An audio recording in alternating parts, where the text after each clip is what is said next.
AI is going to replace a lot of jobs, and it's actually going to eliminate some of the jobs that are happening now. One story that happened to me recently, I have a friend who is a musician. He's actually a rock star, and he has a lot of friends in the media industry. And some of his friends, they work in dubbing movies. And if you're not familiar with this dubbing, some of the Hollywood movies are made in English and they are translated to other languages, like Spanish, for example. So there are actors and actresses that replace the voice of the original actor or actress, and they do it in Spanish. So there are tools right now that will allow you to clone the voice of the actor. Let's say Leonardo DiCaprio.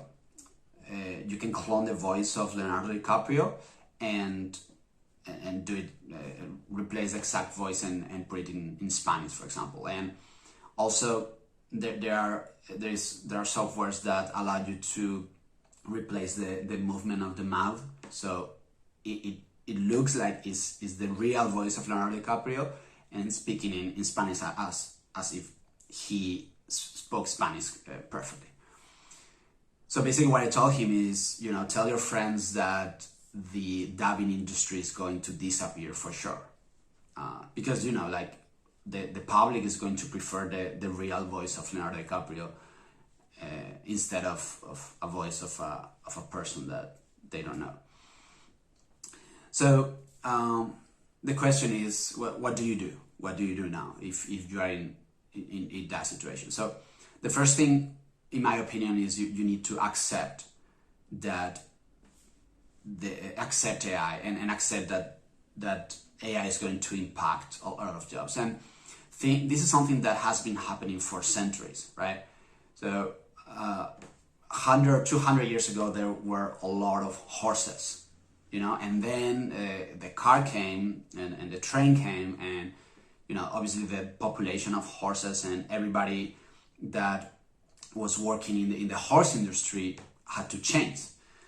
And same with the steam engine, like all the engineers working the steam engine, then they had to learn other different motors. And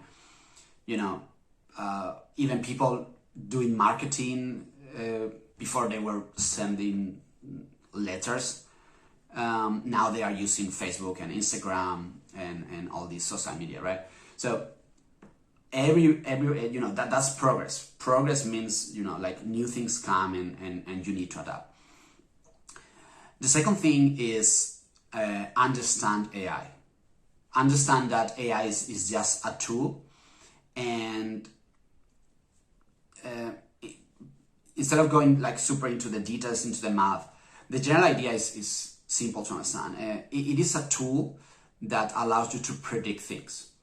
And what it's doing internally is just learning a mathematical equation. A lot of the engineering and science and math that we have is actually based on formulas, right? So AI is a way to learn this formula. So think about the process when Einstein discovered relativity. So he came up with this equation: energy equals mass times the speed of light square. And so he had to go through a lot of derivation and formulas, but AI is able to learn something similar, right? It's able to learn the formula, and that's all it is. When you go to, for example, Stable Diffusion or Midjourney or any of these solutions that actually are generating images, what is happening, in fact, is the AI has learned a formula, and you're just applying the formula. You're generating the image, just applying the formula. The last thing you should do is take action. So just to give you an example, if you are in this dubbing industry, well, you can learn how to use these tools. And maybe you don't have to, if you don't want, you don't have to learn Python or learn the math to how to build these tools. But a lot of engineers are going to build tools so the general public can use this AI in an easy way. So if you start looking at all these tools like the Midjourney, DALL-E, Runway Gen 2, for example, which is something quite recent, this is something that is going to help you to transition from your old job to a new job that will use AI as a tool. So I hope this is helpful.